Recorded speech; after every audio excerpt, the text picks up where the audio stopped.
전 시간까지 노아를 보았고 이 시간에는 아브라함부터 보겠습니다. 생명노선에 있는 아브라함부터 보겠습니다. 창세기 12장 1절로 4절까지를 보겠습니다. 창세기 12장 구약성경 14페이지입니다. 같이 읽겠습니다. 12장 1절로 4절. 여호와께서 아브라함에게 이르시되 너는 너의 본토 친척 아비집을 떠나 내가 네게 지시할 땅으로 가라. 내가 너로 큰 민족을 이루고 네게 복을 주어 내 이름을 장대케 하리니 너는 복의 근원이 될지라. 너를 축복하는 자에게는 내가 복을 내리고 너를 저주하는 자에게는 내가 저주하리니 땅의 모든 족속이 너를 인하여 복을 얻을 것이니라 하신지라. 이에 아브라함이 여호와의 말씀을 쫓아갔고 롯도 그와 함께 갔으며 아브라함이 하란을 떠날 때에 그 나이 75세였더라. 아멘. 할렐루야. 우리는 성경에 있는 두 노선, 즉 생명노선과 지식노선 중 오늘은 이 시간에는 아브라함부터 보기로 하겠습니다. 아브라함은 생명노선에 있는 종 중에서도 아주 특별한 종, 아주 크게 시대를 바꾼 종입니다. 아담은 창조, 지음받은 족속, 인류의 머리입니다. 아담은. 그런데 아브라함은 지음받은, 창조받은 족속 인류가 아니라 부름받은 족속의 머리입니다. 제일 먼저 부름받았다, 그런 뜻이에요. 아브라함은 창조되지 않았고 뭐 했다? 부름받았다. 할렐루야. 이 부름받은 단어를 여러분 주의하시기 바랍니다. 아브라함은 어디서 나왔습니까? 성경으로 구약으로 말하면 바벨론 땅의 거기가 갈대아 우르. 그러면 질문합니다. 갈대아가 무슨 뜻입니까? 귀신의 땅이라는 뜻입니다. 그렇게 아브라함은 귀신의 땅에서 나온 거야. 귀신의 땅은 다른 말로 해볼까요? 마귀 땅에서 나온 거예요. 할렐루야. 그러면 그 땅을 메소포타미아 지방이라 합니다. 맞죠? 두 강 사이, 무슨 강? 두 강이 뭡니까? 강 이름. 유브라테스와 티그리스 두 강 사이에 아주 딱 중간에 있어. 예. 그래서 유브라테스와 티그리스 두 강 사이에 딱 찡겨 있으니까 이거 뭐 완전히 옴짝담상 못한다. 이게 영적으로 말하면 무슨 뜻이? 마귀한테 완전히 꽉 붙잡혀 있었다. 찡겨 있었다.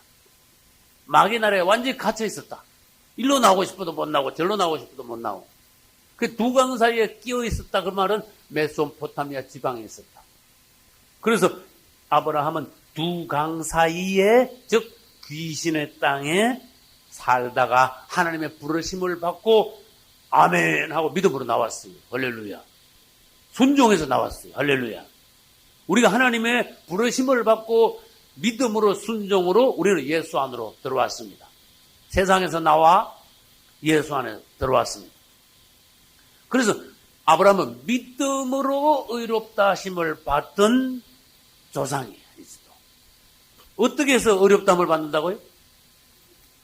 믿음으로 의롭다함. 이거 중요한 단어예요, 이제. 그래서 여기서 나온 게 뭐냐? 믿음으로 의롭다함을 받는다. 이신 득의 이렇게 되는 거예요. 득 얻는다. 이신 믿음으로써 득의 의롭다함을 얻는다. 이렇게 이신 득의. 그래서 아브라함은 이신 득의 오늘날 그리스도인들의 표본 조상이야. 오늘날 우리가 어떻게 구원받습니까? 믿음으로. 할렐루야. 믿음이야, 믿음. 그리고 구약시대 때는 어떻게 하라 그랬어요? 구약시대 때는 믿음을 강조하지 않았어요. 율법을 지키라고 강조했어. 맞죠? 근데 율법 지키라고 아무리 강조해봐야 율법 지키가지고 구원받은 사람이 이 땅에 아무도 없습니다. 왜? 하나님의 본래의 뜻은 율법 지키가지고 구원받으려고 율법 지키라 소리 안 했어요. 율법을 망가지로 기록하였으나 그 율법 지켜서 구원받으라고 기록한 것은 아니다. 첫째, 사람들이 너무 육체 안에서 막 허랑방탕하고 막 지멋대로고 막 엉텅이로 그냥 사니까 사람의 육성을 제어하기 위해서 법을 하나님께서 주셨어. 그 다음, 둘째의 율법을 주신 목적이 뭔가? 법이 있어야 법에 어긋나면 내가 죄인이구나. 율법이 있으므로 죄를 깨닫게 돼. 율법은 죄를 깨닫게 합니다. 할렐루야. 그래서 죄인임을 다시 알게 돼. 그 다음, 셋째, 율법은 무슨 의미가 있습니까? 예수님께서 오실 때가 있단 말이에요, 어느 날. 예수님께서 오시는 동안 그 하나님의 백성들을 뭔가 율법으로라도 지도해야 돼. 이해갑니까? 율법으로라도 지도해야 돼. 따라서 몽학 선생. 야, 나 처음 성경 읽을 때 이거 되게 어렵더라고. 몽학 선생. 도대체 꿈이 해 하고 꿈이 몽몽 하는 그런 또 그런 이야기인가? 꿈에 뭘 지도하는가? 몽학이 몽자가 꼭 꿈 몽자 같더라고. 그 이게 꿈에 해몽하는 선생인가? 그 몽학 선생. 한글 단어에는 한글 성경에 어려운 단어 되게 많아. 몽학 선생. 이게 그렇죠. 주인집 아들을 이렇게 모시고 보호하고 다니는 모습이야 말하자면.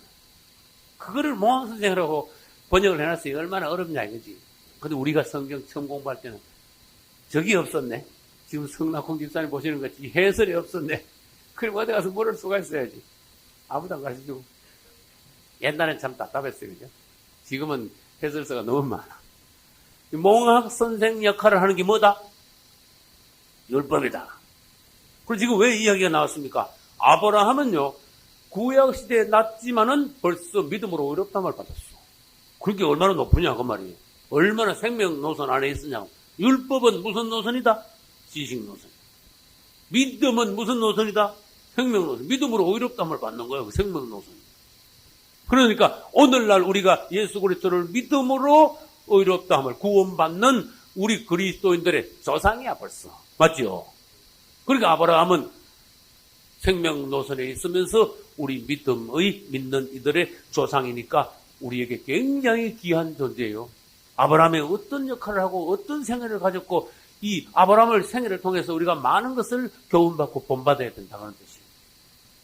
아브라함은 하나님께서 나오라 했을 때요, 참 성격 하나 좋았어. 그냥 아멘 하고 나왔어. 이삭을 바치라 할 때 성격 하나 좋았어. 아멘 하고 바쳤어. 말이 많으면 안 돼. 사람이. 생각이 복잡하면 안 돼. 행동이 주저주저하면 안 돼. 예수 믿어도 성격이 굉장히 중요해. 성격대로야. 그래서 다시 말합니다. 말 많은 사람요, 믿음 좋은 사람 없어. 둘째, 이거? 생각 복잡한 사람 치고 믿음 좋은 사람 진짜 없어요. 사람이 단순해. 그 다음에 변명이 구구한 사람, 절대로 믿음 좋은 사람 아니에요. 아브라함은 단순했다. 하나님이 아브라함을 떠나라고 했어요. 하나님이 떠나는데 무슨 복잡한 말 물어볼 거 뭐 있어요? 하나님 떠나게 아멘하고 그 다음날 아침에 바로 그냥 아브라함아, 너 본토 친척 아비 집을 떠나라. 언제 떠날까요? 집 정리를 어떻게 할까요? 에? 누구 데려갈까요? 딱 복잡하게 안 물었어. 그 다음날 집 떠나버렸어. 이런 단순한 성격, 즉각적으로 순종하는 그런 결단력, 할렐루야. 사람이 분명한 태도, 할렐루야. 생각은 빨리 해야 되고 행동은 즉각적으로 해야 되고 분명해야 돼. 민기적하면 안 된다 그런 뜻이에요. 그래서 내가 그 당시에 아브라함 당시에 지도가 있었냐? 없었다. 그러면 어디로 갈까요? 동서남북 묻지도 않고 떠나라 하니까 집을 그냥 나섰어 그냥. 이야, 이거 대단한 믿음이야. 예? 동서도 나가면은 북쪽으로 향해서 며칠 가다가 강이 나오니까 그 강을 건너 왼쪽으로 가면은 사막이 나오는데 그 사막을 하루만 건너면 될 거야. 힘든다고 생각하지 말고 참고 건너갈 때 양하고 손은 몇 마리만 가지고 안 그랬다니까. 무조건 나갔어 그냥. 그래 나가니까 하나님이 그때부터 가나안 땅까지요 아브라함의 길을 인도했어. 가다가 하란에서 쉬었습니다. 하란을 보면 압니다. 그래서 우리는 이것을 오늘날 뭔가 하면 우리가 성령의 인도하심을 따라 천국까지 가야 된다. 단순히 하나님 앞에 순종하면서 말씀을 따라 가야 된다. 할렐루야. 하나님이 단순해야 된다 그런 뜻이에요. 그래서 이 아브라함은 우리 믿음의 조상이 됐습니다. 아브라함은 믿음만 좋은 게 아니고 순종 하나 잘했습니다. 성격이 참 단순했습니다. 특히 아브라함이 잘한 것 중에 하나가 또 뭐냐? 주의 이름을 불렀습니다. 진짜입니까? 창세기 12장 보면은요, 장막을 치고 그 앞에 뭘 쌓고 단을 쌓고 세 번째 뭘 불렀다? 여호와의 이름을 불렀다. 이거 아주 놀라운 거예요. 장막을 치고, 이건 하나님의 건축이에요. 그 다음에 단을 쌓고 오늘날 예배 생활이에요. 맞죠? 여호와의 이름을 불렀다. 여호와 이름을 부른 자체는 생명노선에 있다는 거예요. 그래서 성경에서요, 그분의 이름을 부르는 사람들은 다 생명노선에 있는 사람들이에요. 그래서 내가 오늘날 뭘 많이 부르라 그랬어요? 그래서 주 예수를 많이 부르라는 거야. 주 예수 이름 많이 부르는 사람 틀림없이 지식노선에 있는 사람이 아니야. 그 사람은 생명노선에 있는 사람. 그걸 내가 보장합니다. 할렐루야. 그 다음, 아브라함 때 뭐를 제일 처음 했을까? 아브라함이 제일 처음에 한 거 있어요. 따라서 할례. 아브라함이 이 땅에 있는 사람 중에 할례를 제일 먼저 받은 사람이에요. 할례의 시조야. 아브라함도 할례 받았고, 그 다음에 그가 데리고 있던 종들도 다 할례 줬고, 이스마엘도 할례 줬어요, 안 줬어요? 이스마엘도 할례 줬고, 그래서 이 할례는 뭐냐? 옛사람이 새사람으로 된 걸 예표합니다. 할례는 오늘날 뭐가 됐다? 세례가 됐다. 침례가 됐다. 할렐루야. 그 당시 할례가 오늘날 세례나 침례예요. 그러니까 옛사람이 죽는 거야. 새롭게 되는 거야. 하나님이 우리를 베어버렸어. 우리가 육성, 옛사람을 베어버렸어. 칼로 잘랐다가 말하자면 의미로 말하면 죽은 거거든. 그래가지고 하나님이 우리를 새사람으로 만든 할례의 시조가 되었습니다. 그 다음에 그리스도의 예표가 되는 이삭을 하나님 앞에 드렸습니다. 이야, 이건 놀라운 거예요. 그래서 저는 아브라함 설교할 때 그랬어요. 여러분, 아브라함에게 양을 100마리 바치라 했으면 참 쉬웠을 겁니다. 네? 근데 오늘날 우리 사실 양 1000마리 가지고 있는데 100마리 하나님 달라면 오늘날 사람들은 그렇게 쉬운 게 아니라니까. 근데 아브라함은요, 양을 100마리 달라, 소를 200마리 바쳐라. 그게 아니고, 아들을 바쳐라 그랬어. 이건 아브라함 일생일 때 너무너무 큰 시험이에요. 야, 오늘날, 하나님은 뭘 하시는가 하면, 네가 뭘 제일 좋아하느냐? 네가 뭘 가장 세게 잡고 있느냐? 네가 엄밀하게 감추둔 사랑스러운 게 뭐냐? 하나님 그걸 아셔. 난 목회하면서 그걸 봤어요. 그걸 내놓으라 이거야. 그래서 성경 읽다 보면 밑줄 쳐야 될 때가 있어요. 그것을 내게로 가져오라. 이게 오병이어에만 해당되는 게 아니라니까. 그거 내놔. 그런 뜻이에요. 네가 주님 외에 더 좋은 그거 다 내놔. 왜? 하나님 먹으려고 그러시는 게 아니야. 네가 그런 걸 내놓음으로써 하나님이 너의 보배가 되시려고 그래. 할렐루야. 오벨의 금을 강가에 버리다. 우리는 가장 귀히 여기는 오벨의 금과 같은 나의 소중한 것을 강가에 돌을 버리면은 전능자가 너의 보배가 될 것이다. 할렐루야. 그러고 난 뒤에 참 놀라운 법칙이 있어요. 아브라함이 그 큰 시험 이삭을 바치라 했는데도 그 다음날 아침에 대본 순종했어요. 근데 성경에는 아브라함이요, 괴로워했다. 그런 소리 안 했어요. 아주 아브라함이 단순했어요. 근데 하나님이 놀라우신 건 아브라함에게서 이삭을 받아가지고 하나님이 잡수시지 않았다는 거야. 이게 놀라운 거예요. 다시 되돌려 주셨다는 거예요. 어떻게 해서? 너 차 하루 빌리자. 예를 들어 봅시다. 저도 옛날에 차 없을 때 차 한번 빌리 타봤어. 근데 남은 차 빌리 타면 대단히 조심스럽습니다. 이거 혹시 그래, 하나라도 혹시, 안 그래도 빌리 탔는데 잘못해놓으면 얼마나 기분 나쁘겠어. 근데 예를 들어서 휘발유도 만땅에 쓰는 거 다 타가지고 앵꼴 만나 갔더니 얼마나 기분 나쁘겠어. 그 남 차 빌리 타면 굉장히 조심되는 거야. 어떤 사람이 차로 빌립시다. 빌리다 그럽시다. 근데 하루 빌리 타고는 휘발유만 만땅 채운 게 아니고 타이어 고물된 거 다 갈아주고, 예? 그 다음에 코팅 싹 해놔버리고, 예? 현차는 부속 다 갈았어. 그래가지고 차를 가져왔는데 이게 내 차인가 싶어. 얼마나 좋게 해놨는지. 그러면 그 사람한테 다음날 또 잡힐 일 없습니까? 이래야 될 거 아니에요. 그죠?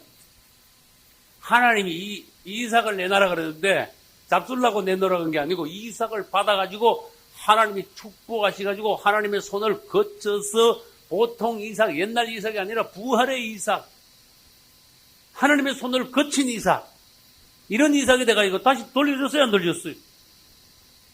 그렇게 사람들이 하나님 앞에 뭐 내놓으라 그러면 먼저 벌벌 떨면 안 되는 거야. 내놓으라 할 때는. 왜 내놓으라 했겠냐, 이걸 생각을 해야 되는 거야. 그래서 우리는 하나님 앞에 먼저 내놓는 걸 배워요. 우리는 하나님께 드리기를 배웁시다. 할렐루야. 하나님께 드리고 이 세상에 인류 역사상 하나님께 드리고 손해본 사람 하나도 없어. 참 놀라운 일이야. 뭐 드릴 거 없는가? 좀 하나님 앞에 꾹 늘려야 돼. 그래서 주님은 우리 교회 작은 것을 받아가지고 굉장히 놀라운 역사를 하십니다. 오병이어를 받아가지고, 예? 수천 명이 먹고도 뭐요? 12바구니가 남게 만들었어요. 우리 하나님 앞에 뭔가 들어가면요, 놀라운 역사를 일으키는 거예요. 구약 시대에서 하나님께 드린 가장 큰 예물은 뭡니까? 시험에 나면은 뭐라고 쓰면 될까? 아브라함이 하나님께 드린 이삭이 구약에서는 가장 큰 예물입니다. 이렇게 말해야 돼. 왜? 자기 목숨보다 더 귀한 걸 드렸으니까. 양 500마리 하고는 안 바꿔. 맞죠? 야, 그건 진짜 부모 마음 생각해보면 양 500마리가 뭐야? 이 세상 양 다 하고도 안 바꿔. 그건 맞는 말이야. 그러니까 구약에서 제일 큰 예물이지. 두 번째, 구약에서 제일 큰 예물은 스바 여왕이 솔로몬한테 가진 예물. 이 정성이 굉장했어. 스바 여왕이. 신약에서 가장 큰 예물은 뭔가 하면, 예? 신약에서 가장 큰 예물은 베다니 마리아가 향유 부음이 제일 큰. 하나님이 그걸 주님이, 예수님이 그걸 제일 기쁘게 받았어. 그건 예수님한테 물어봐요. 그건 맞아. 우리는요, 가장 큰, 하나님을 가장 흡족하게 드린 예물을 드릴 수 있어야 돼. 근데 각자 그걸 가지고 있다니까. 그래서 가지고 있는 걸 드려야 돼. 나 없어서 못 드려요. 그런 사람 없어. 세상에. 누구든지 하나님께서 주셨어. 그분께 드릴 수 있는 건. 몸이라도 가지고 있어. 정성이라도 가지고 있어요. 그래서 우리는 뭐든지 하나님 앞에 드릴 수 있습니다. 기양 드릴 거, 이삭을 드린 아브라함 같이 돼야 돼. 할렐루야. 옥합을 깨뜨려 드린 마리아 같이 돼야 돼. 할렐루야. 오늘날에도 그렇게 할 수 있다는 것을 주님께서 성경에서 보여주셨어요. 그리고 주님을 섬기려면 어떻게 섬겨야 됩니까? 아브라함을 보십시오. 그럼 가만히 생각하면 아브라함이 주님을 어떻게 생겼는지 모르겠는데요. 그러면 곤란한 거야. 아브라함이 정말 주님을 잘 섬겼어. 아브라함은 그분이 창세기 18장에서 찾아오셨을 때 대부분 알아봤어요. 근데 롯은 하나님이 가지도 않았어. 왜?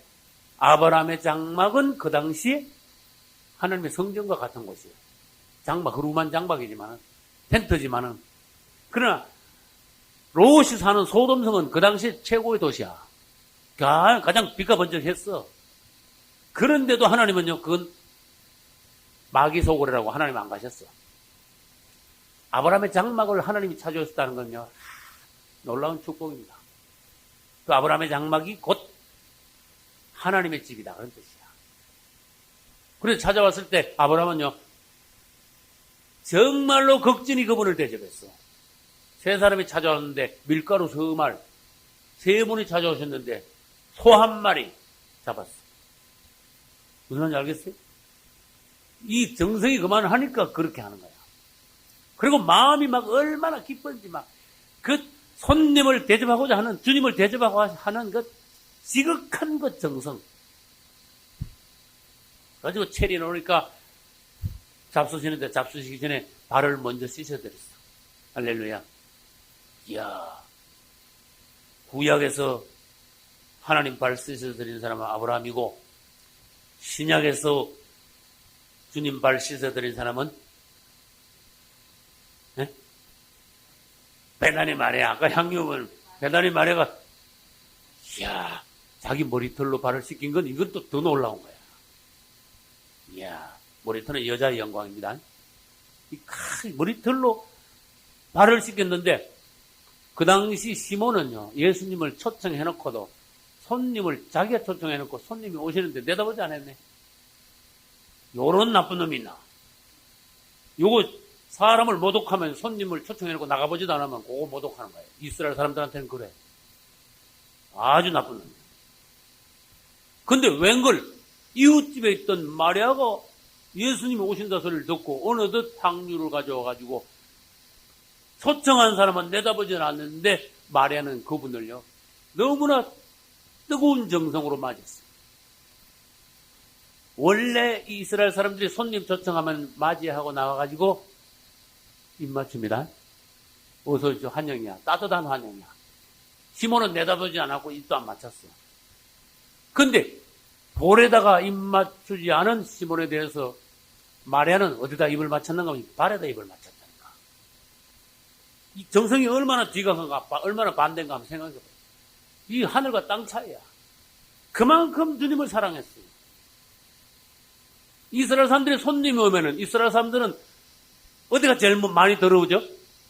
발이 제일 많이 더러우니까 손님이 오면은 제일 먼저 손님을 대접하는 방법이 시원한 물을 떠서 놓고 발을 씻겨드려요. 시몬이 예수님 초청해놓고 그거 했어요, 안 했어요? 내다보지도 안 했고, 뽀뽀도 안 했고, 발도 안 씻어줬고, 근데 마리아는 어떻게 했어요? 물로 씻어드린 게 아니라 향유, 물 10,000배, 100,000배 더 비싼 향유를 갖다 우버리스 붓고는 손으로 씻겨드린 게 아니라 자기 머리털로 발을 씻겨드렸어요. 이건 뭐 하늘하고 땅보다 더 차이가 나는 거야. 성경에는 이런 사람이 있고 이런 사람이 있다. 오늘날 너희가 어떠한 사람이 되어야 마땅하뇨? 주님을 향한 너희의 마음은 어떠하뇨? 그 말이에요.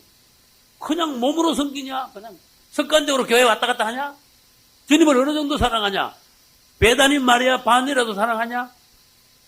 아브라함이 그분을 섬긴 것 반이라도 그분을 섬기냐? 아브라함은요 그분을 발을 씻겨드리고 이제 차려가지고 음식이 나왔죠. 그분이 잡수시는데 이야, 나 그 아브라함의 모습을 봤어. 옆에서요. 손을 모아가지고 숙여가지고요. 임금 앞에 선 신하같이 주님이 잡수시는데 천사 둘하고 주님이 잡수시는데 숙이고 앞에 서 있어. 그 모습이요. 참 주님을요. 지극히 섬기는 그 모습이야. 혹시 뭐 드시다가 불편한 거 없습니까? 응? 뭐 모자라는 거 없습니까?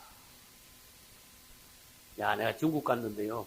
전번에 놀란 게 뭔가 하면 식당 앞에 여자들이요. 서희가 그냥 서 있더라고. 그 우리나라 식당 들어갔는데 식당 문 앞에 여자 서희가 서 있으면 그 식당 곤란할 걸. 왜? 인건비가 얼마나 비싼데. 서희가 서 있으면서요. 손님이 오니까 막 90도보다 더 해. 어서 오십시오. 막 이런. 그거 생각하니까 아브라함이 주님이 식사하실 때 어떤 모습으로 주님 옆에 모셨었는가 알겠구나. 있었어. 참 아브라함이 착해. 착한 거야. 그래 발 씻어드렸지. 시크히 모셨지. 잘 주님이 잡수고 난 뒤에 이제 가시려니까 자꾸 따라가는 거야. 이제 안녕하십시오. 그냥 아브라함아 들어가 봐라. 예. 얘는 뭐 얘야. 자꾸 따라가. 자꾸 따라가는 거야. 따라가다 보니까 오리가 들어가거라. 예. 또 따라가는 거야. 10리 따라가고 10월 계속 따라가는 거야. 그게 하나님이요. 아브라함한테 져버렸어.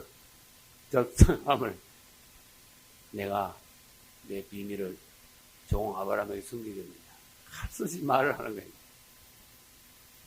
사실은 내가 소돔성을 멸망시키러 왔느라. 그러셨죠. 비밀 할 수 드러났다.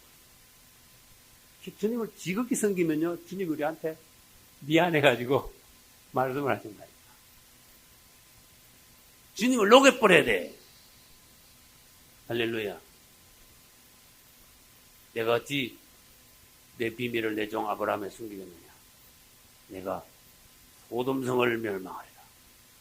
그러니까 그것을 아브라함이 주님을 안 놓쳤어. 주님, 의인하고 악인을 함께 죽이겠습니까?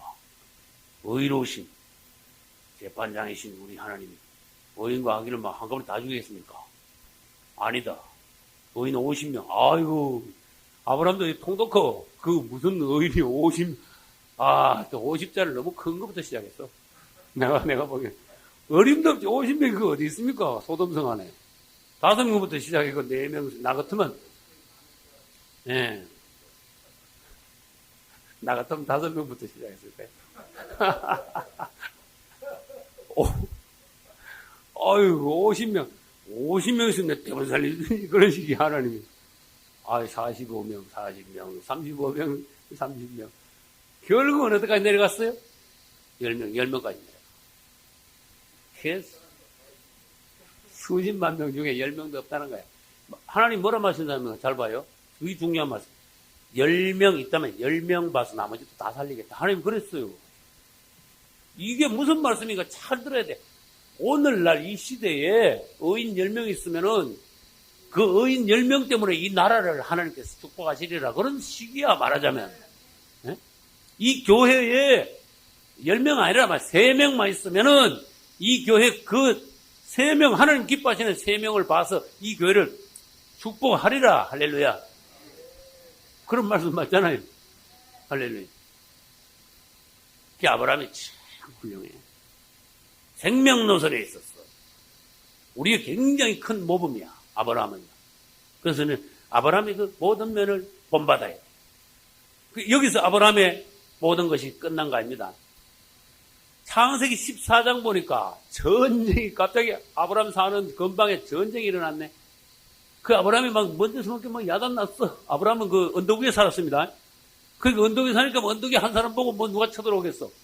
근데 소돔성 왕하고 그 뒤에 뭐 성들이 여러 개 있는데 4대5로 붙었네. 나라가 그 가나안 땅 작은 덩어리 안에 나라도 많았어. 그렇게 부족식으로 막 왕들이 많았나 봐요. 그게 5대4로 붙었는데 소돔성 쪽이 져버렸어. 졌죠. 소돔성 안에 누가 살고 있었어요? 롯이 살고 있었어요. 롯이 어떻게 됐을까? 다 붙잡혀갔어. 그렇게 세상에 있다가는 세상 날려 날 때 같이 망하는 거야. 이래 되는 거예요. 세상에 있으면 안 돼. 보기는 아브라함이 흐름한 거지. 그 언덕에서 텐트 쳐놓고 아이고 서글프게도 사네 그런 거지. 그러나 아브라함은 하나님 은혜 가운데 살았어.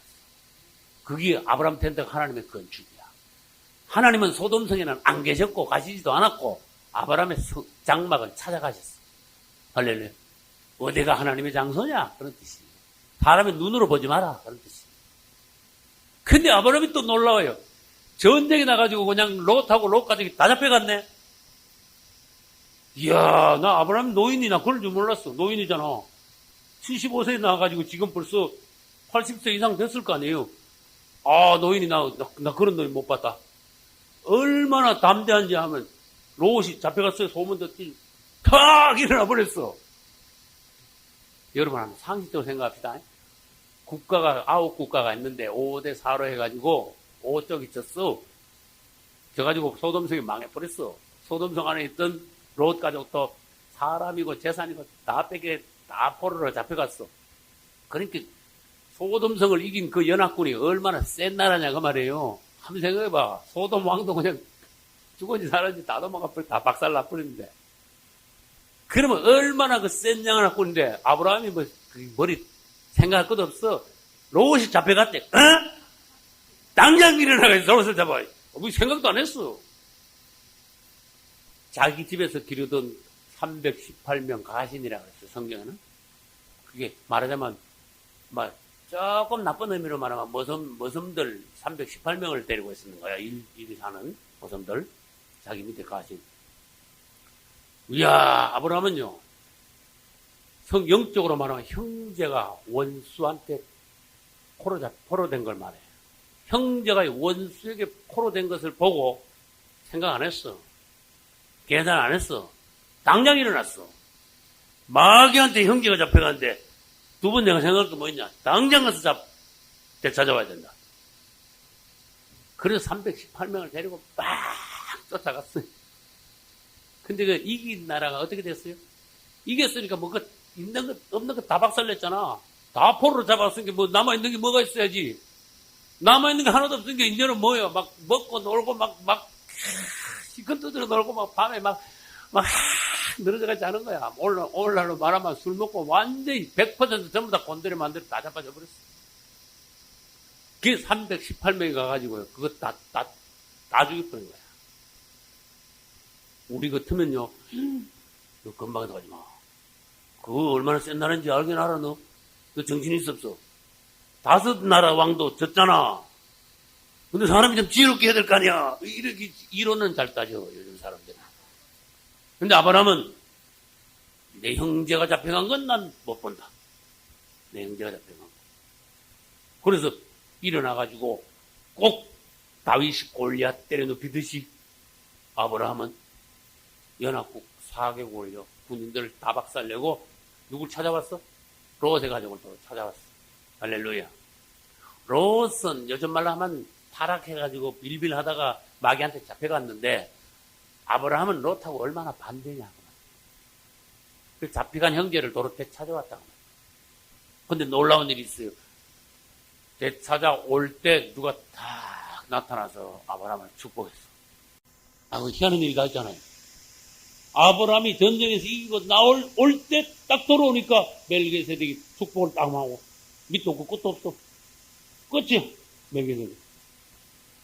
그리고 그 멜기세덱을 시편에 가서 설명을 한번 해. 그것도 시편에서 멜기세덱이 나올 리가 없잖아요. 행동이. 설명을 했지. 멜기세덱이 의의 왕이요 살렘 왕이다. 그래서 저는 그 성경 인물 강해하는 중에 주일 오후 예배 때 멜기세덱에 대해서 강해한 적이 있습니다.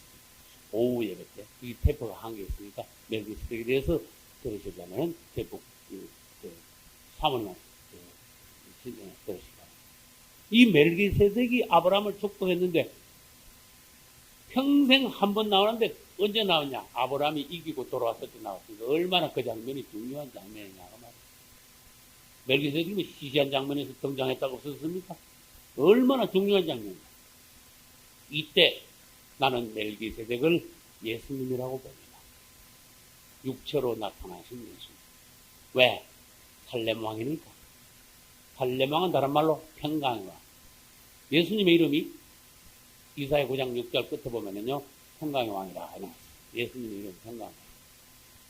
그 다음에, 왜 내가 멜기세덱을 예수님의 체인이라고 보는가 하면은, 멜기세덱이 가지고 나온 게 있어. 뭐예요? 할렐루야. 떡과 포도주, 그 세상에 많은 것 중에 하필 떡과 포도주를 가지고 나왔어요. 떡과 포도주다? 이것도 많이 듣던 소리다. 뭐예요? 그렇죠. 오늘날 우리의 성찬, 그래서 우리가 떡과 포도주를 공급하는 건요, 그리스도 자신을 공급하는 거예요. 떡과 포도주는 그분이지. 그분의 생명, 그분의 은혜, 예?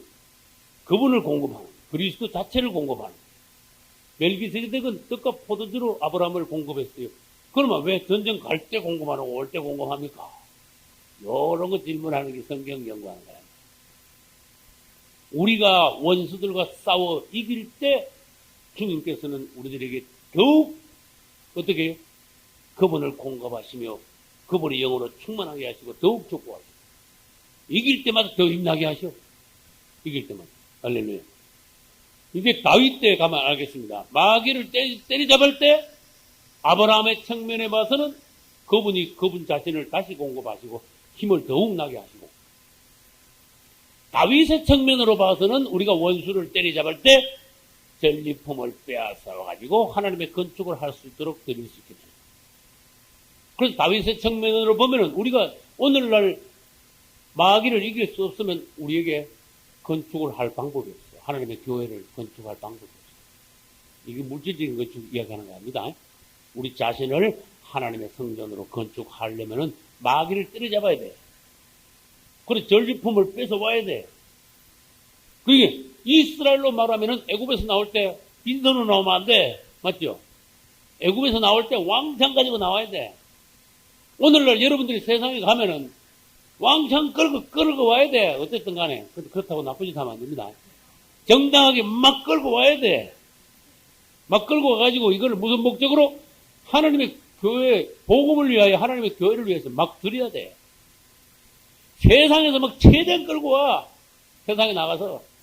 마귀가 세상을 막 풍요롭게 만들어놨어. 잘했다, 잘했다. 왜? 하나님 일할 때 시간 쓰자 해가지고 막 가져오는 거야. 그래, 하나님께 막 드리는 거예요. 쓸 일이 지금 되게 많습니다. 하나님 위해서. 할렐루야. 나 지금 하나님이 10억 주시도 나 다음날 대본 나가. 쓸 일 되게 많아. 하나님 위해서. 할렐루야. 예. 예. 그래서 하나님을 위해서 쓸 준비가 된 사람. 그 사람은 하나님이 때가 되면요. 우선적으로 주시는 거예요. 아브라함은 그 당시 멜기세덱이 유일하게 나타난 사람.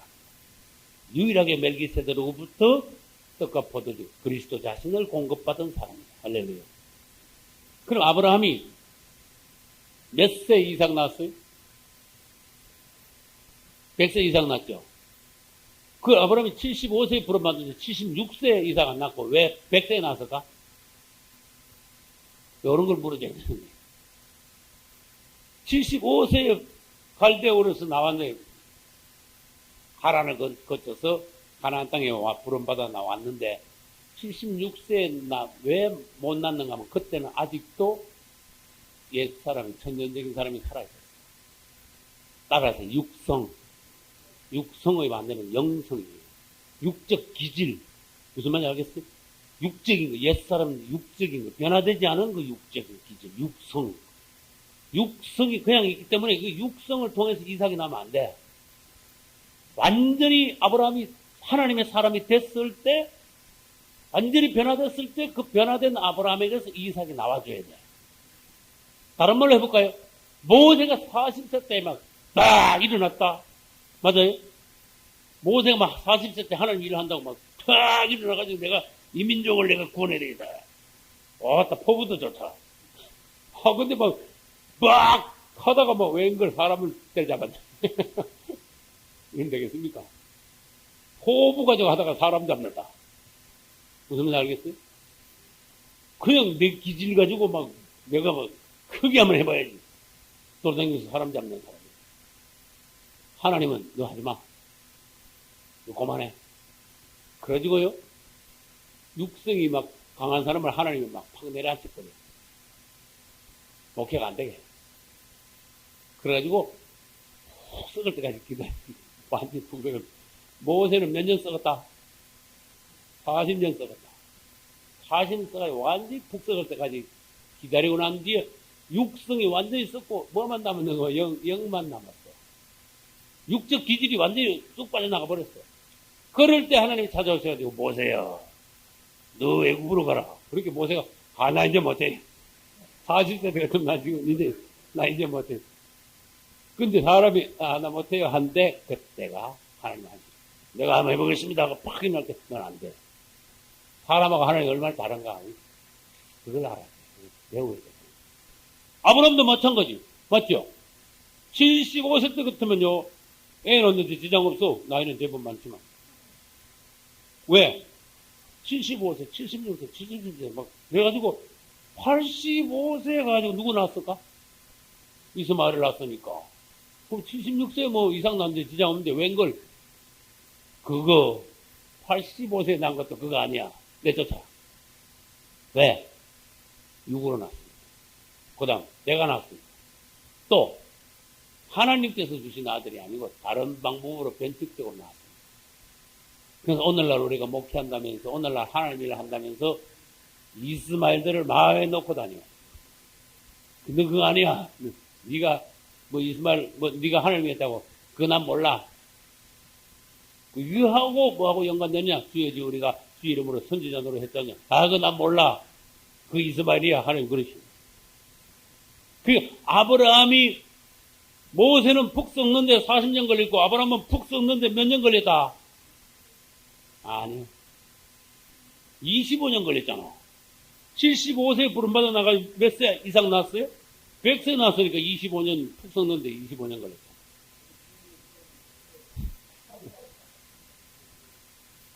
그래서 하나님이 이렇게 보시고 하나님이 일을 하는 거는요.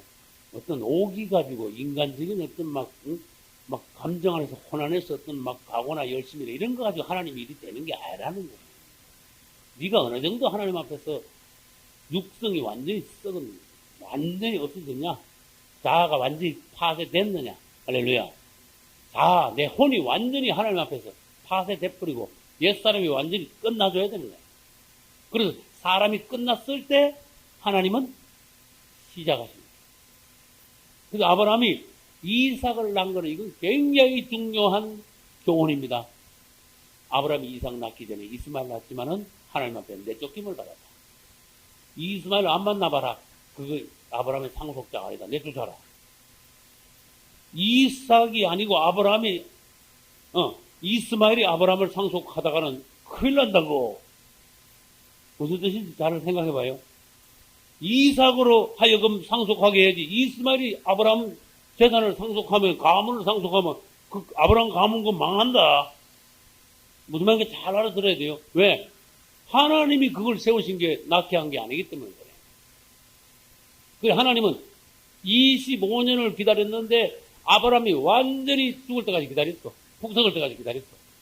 그 99세 되니까 앵간히 죽었어. 다시 말해서 아브라함이 말해 나는 이제는 끝났다. 그래서 하나님이 찾아오셔가지고 아브라함아 내년에 아들 낳아서 에이. 왜? 자기가 알거든. 또 사라가 천막 안에서 천막 옛날 천막이 얼마나 얇습니까? 천막 여기 있고 뭐 하나님 저한테 안 보이겠지만 요 뭐 바로 옆에서 이야기하는 거 아닙니까? 네 안에 사라가 내년 이맘때 아들을 낳아 헤이 주는 거 뭔가 모르시는 것만 생리 끊은 지가 얼마나 됐는데 벌써 아이고 무슨 말씀을 그렇게 하시는가 모르겠네. 하나님도 뭔가 모르시는구나. 그리고 하나님 말씀 사라가 왜 웃느냐? 소리 내서 웃었어요? 그때 안 했죠? 속으로 웃었단 말이에요. 사라가 왜 웃느냐? 밖에서 얼마나 깜짝 놀랐어요. 그걸 쫓아나가지고 안 웃었습니다. 또 그랬네. 거짓말 했네. 그러니까 하나님 뭐라는 알아요? 네가 웃었느냐? 여러분 우리가 하나님이 원하시는 게 뭐냐? 지금 뭐 말하라고 원하는 게 아니라 먼저 이 육성이 쭉 빠져. 쭉 빠지는 거 그거 기다리시는 거다. 하나님은 언제든지 하실 수 있는데 너희들이 육성이 남아있으면 그건 일 못하신다. 하나님. 그러나 아브라함이 99세 같이 모세가 80세 같이 우리만 대해준다면은 하나님이 모세를 통하여 하신 것 같이 오늘날 우리를 통해서 하실 수 있다. 그러나 육성이 다 안 빠져나가고 100% 빠져나가는데 한 10% 20%는 빠져나갔다. 그 일 시키면요. 하나님 일 하긴 하지. 근데 많은 사람 애국입니다. 하나님 보시기 골치 아픕니다. 하나님 일을 한다고 하면서도. 그러니까 우리가 하나님 일을 그냥 한다고 해서 하는 게 아니라, 예를 들어 볼게요. 빨리 예를 들어서 개척해가지고 하나님 일 교회 빨리 해가지고 그게 문제가 아니라, 10년 뒤에 해도 좋고, 20년 뒤에 해도 괜찮아요. 그러나, 모세의 80세, 아브라함의 99세 같은 그런 상태가 빨리 되더라. 하나님이 그걸 기다리신다. 할렐루야. 그래서 완전히 영의 사람이 되고 난 뒤에 거기서부터 누가 나와야 되느냐? 이삭이 나와야 된다. 그러면 그때 낳은 이삭은 아브라함의 상속자가 된다. 할렐루야. 하나님이 인정하시는 성령으로 난 아들이다. 약속을 따라 난 아들이다. 아브라함의 후사가 되는 아들이다. 하나님이 그걸 받쳐라 하고 하나님이 받으실 만한 재물이 되는 아들이다. 할렐루야. 나머지 아들은 뭐요? 다 쫓아내라. 이게 얼마나 아브라함을 통해서 얼마나 귀한 교훈을 얻습니까? 이게 아브라함은 이삭을 낳을 때 완전히 생명 노선에 있었습니다. 할렐루야. 여러분도 생명 노선에 있으시기를 축원합니다. 그 다음에 창세기 26장에는 누가 있는가 하면은 이삭이 있습니다. 26장 25절 우선 한 절만 보겠습니다. 26장 25절 같이 읽읍시다. 이삭이 그곳에 단을 쌓아 여호와 이름을 부르고 거기 장막을 쳤더니 그 종들이 거기서도 우물을 받더라. 아멘. 이삭도 아버지 믿음을 닮았어. 뭘 했어요? 이삭도 뭐 장막을 쳤지요. 장막 안 쳤을 리가 없죠. 그 다음에 단을 쌓고 여호와 이름을 부르고 아버지 아브라함과 같이 꼭 그렇게 주님을 잘 섬겼어요. 그러니까 이삭은 아브라함의 상속자니까 생명노선 안에 있었습니다. 다시 강조합니다. 이삭만이 아브라함의 유일한 상속자다. 할렐루야. 그러면 아브라함의 아들이 몇이 있었는데? 예? 아브라함의 아들 전부 다 몇인데? 예? 아니. 예. 아브라함의 아들, 다른 뭐 이야기하지 맙시다. 아들을 몇 낳았어요? 아니. 아브라함의 아들을 8 낳았어. 아브라함은 8 낳았어. 제일 먼저 낳은 게 이스마엘이고, 두 번째 낳은 게 이삭이고, 그 다음에 자기 아내 누가 죽었어?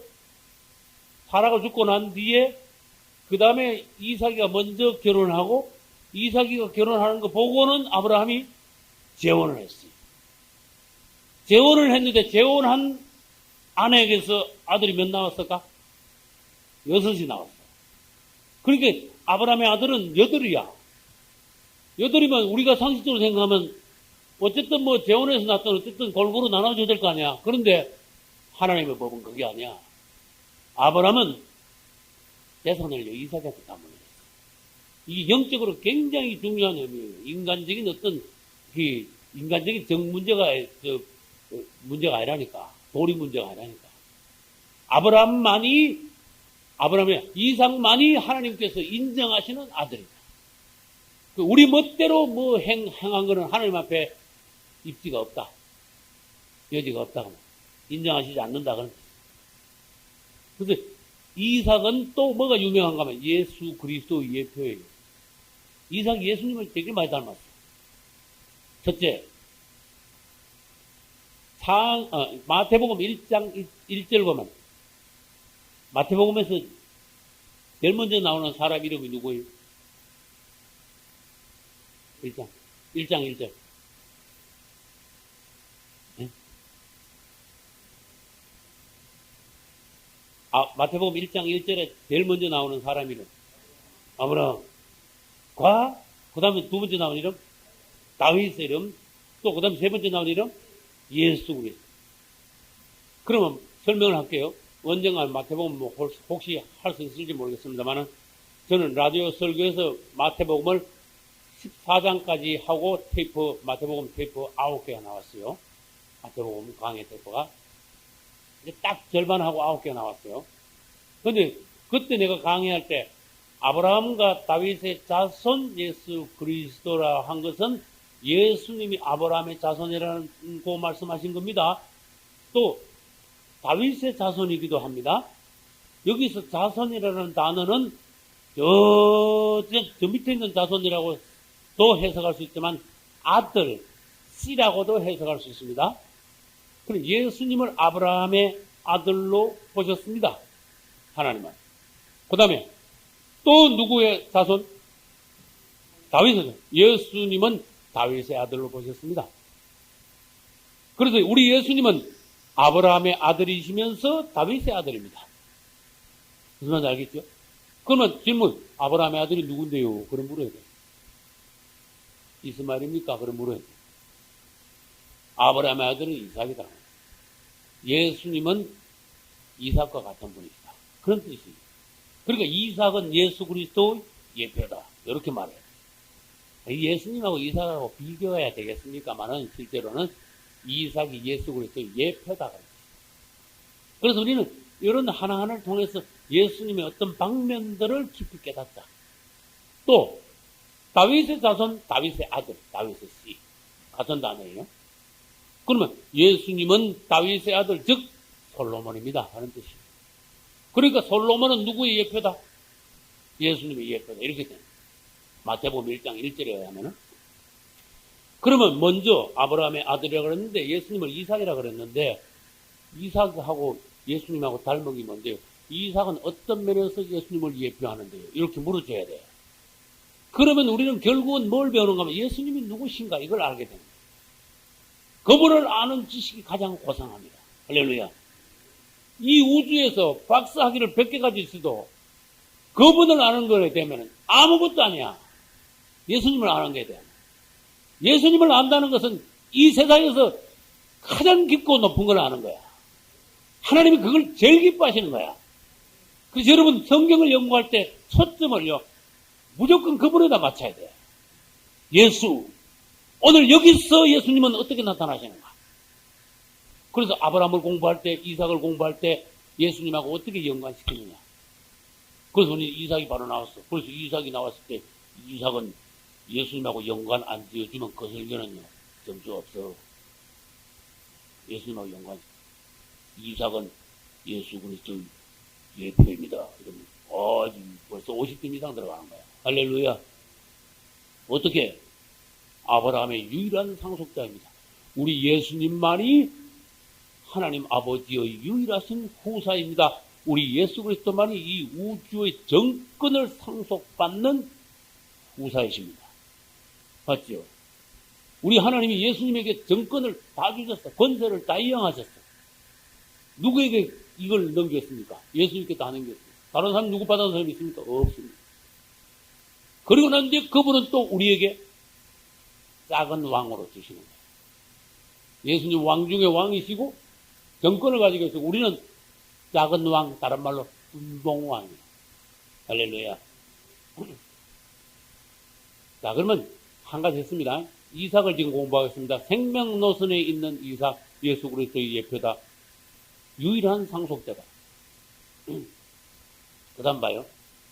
이삭은 하나님께 드려질 때 어디에 뭐 지고 올라갔어? 아르신 분. 예? 어디에 뭐 지고 올라갔어? 등에다가 뭐 지고 어디로 올라갔어요? 나무를 지고 모래산에 올라갔습니다. 이건 아주 정확한 십자가를 지고 골고다 언덕 올라가신 예수님의 예표예요.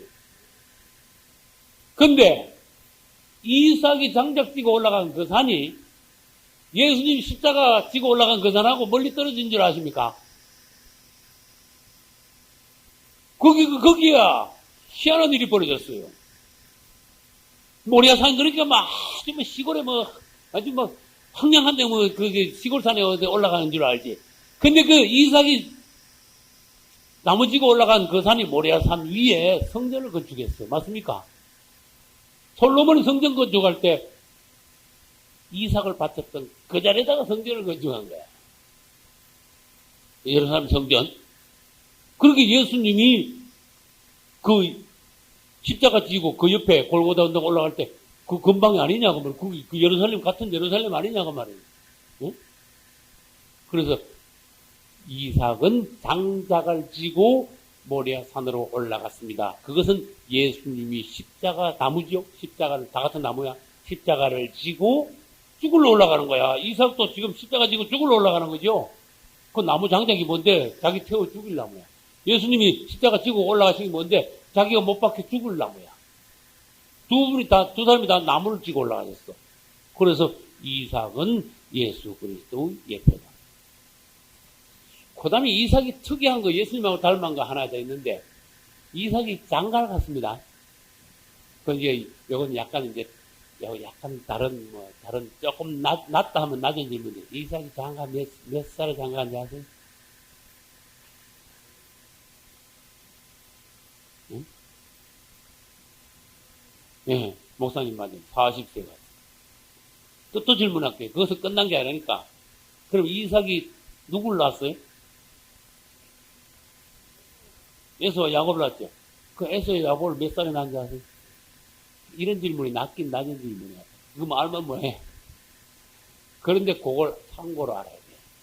참고로 장가를 갔는데 20년 동안 애기를 못 낳았어. 그 60세에 낳은 거야. 근데 질문을 내가 어디로 갈라 하면은 부인을 어디서 데려왔습니까? 요걸 물어야 돼. 여기 중요한 거. 요거는 이제 중요해. 더 중요한 질문. 그러죠? 원래 고향. 누구의 고향? 자기 아버지의 원래 고향. 그게 가지고 자기의 동족 중에서 데려왔는데, 그 당시 가나안으로 말하면 이방이 되었어, 거기가. 맞죠? 가나안 외에 다른 땅을 이제 말하자면 가나안이 본토고 다른 땅은 이방이야. 먼 데 가가지고 신부를 데려왔어요. 이것은 예수님에게 맞아떨어졌습니다. 예수님은 원래는 이스라엘을 그분의 신부로 맞아들이려고 했습니다. 근데 이스라엘은 거부했어.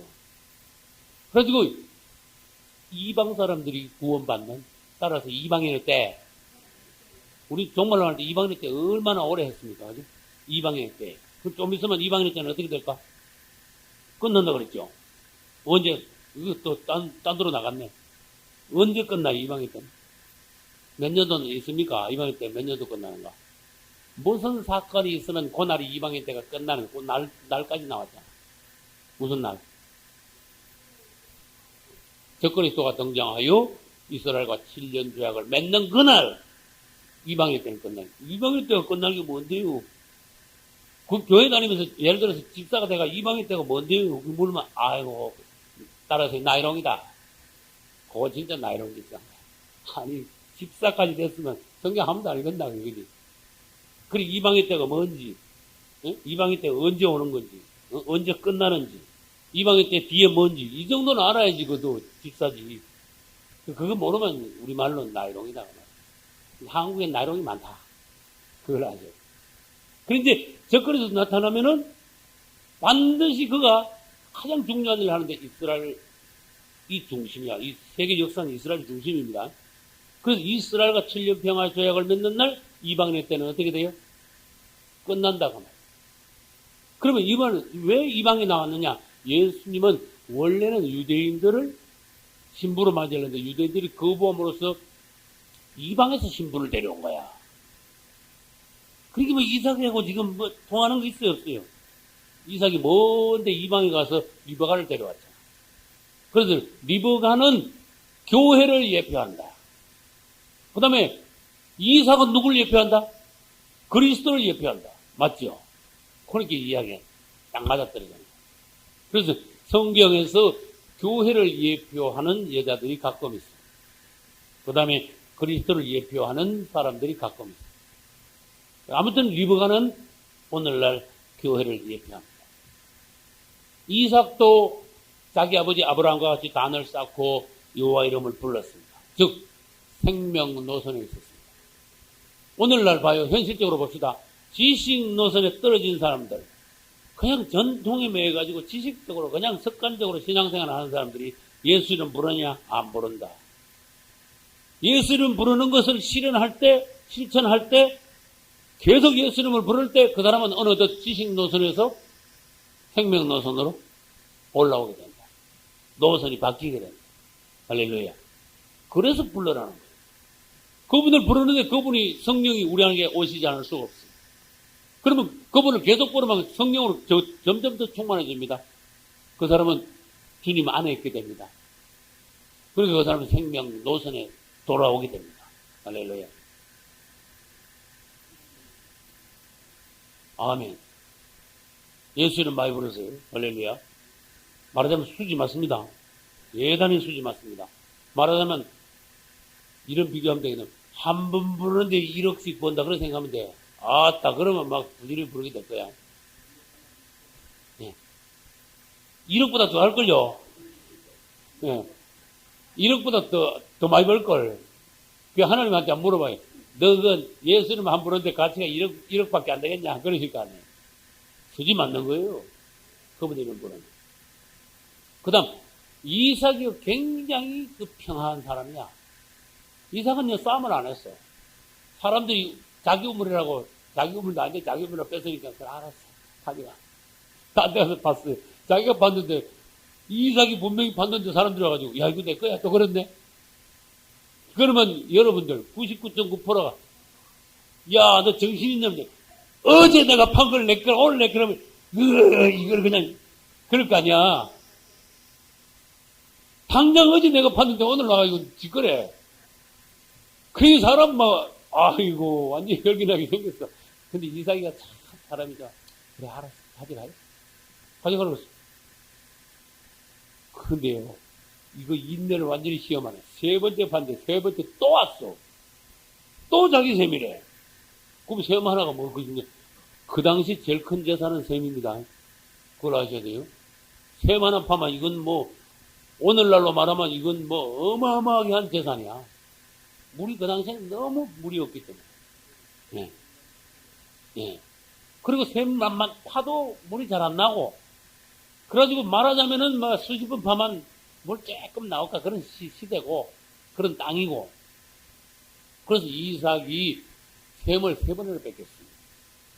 세 번 뺏길 때마다 사람들이 와서 시비 걸 때마다 이삭은 어떻게 했어요? 그래, 가져가. 그런 걸 생명노선이에요. 혈기를 가지고 남하고 싸우지 않는 거예요. 아브라함 뭐라는지 아세요? 로사, 너 나하고 아저비 조카 사이 아니냐? 근데 이렇게 싸움이 벌어졌냐? 무슨 싸움이 벌어졌어? 응? 네 목동들하고 내 목동들하고 싸웠어요, 안 싸웠어요? 이거, 너 지금 하란에서 갈대에서부터 나하고 같이 나왔는데, 한 가족인데, 야, 가족끼리 싸움이 말이 되냐? 이러느라. 너, 여기서 우리 둘이 싸우지 말고, 니 좋은 데 올라가지고, 니가 좋은 걸 차지해 가. 그래서 나는요, 20몇 년 전에 성경 읽을 때, 아니, 내가 빨간 줄 쳐고, 파란 줄 쳐고, 노란 줄 쳐고 한 게 뭐죠? 니가 좌하면 내가 우하고, 내가 우하면 내가 좌하리라. 근데 얼마나 감동을 받는지 몰라. 오늘날 여러분들이요, 남이 뭐 하려고 그러면, 싸우지 마. 우선권을 줘. 예? 무슨 말인지 알겠지? 우선권을 줘. 그 사람 저주하지 마. 그 사람을 위해서 기도해. 이런 넓은 마음이 있는 사람이 생명 노선에 있는 사람이다. 우선권을 줬죠. 이삭은요, 사람들이 와서 싸움을 걸 때 절대로 싸우지 않았어요. 알았어, 가져가라. 생명 노선에 있는 사람 거지. 그 다음 두 번째. 여러분들이 억울한 일을 당했을 때 자꾸 변명하려고 하지 마. 그 지식 노선에 있는 사람이다. 자, 아브라함이, 이삭이, 네가 자하면 내가 우월해라. 아브라함이 했어요. 이삭이 사람들이 내가 어집한 건데 오늘 와가지고 내 셈이야. 그걸 가져가시고 그랬어요. 그러면 아브라함 속에나 이삭 속에는 뭔가 하면은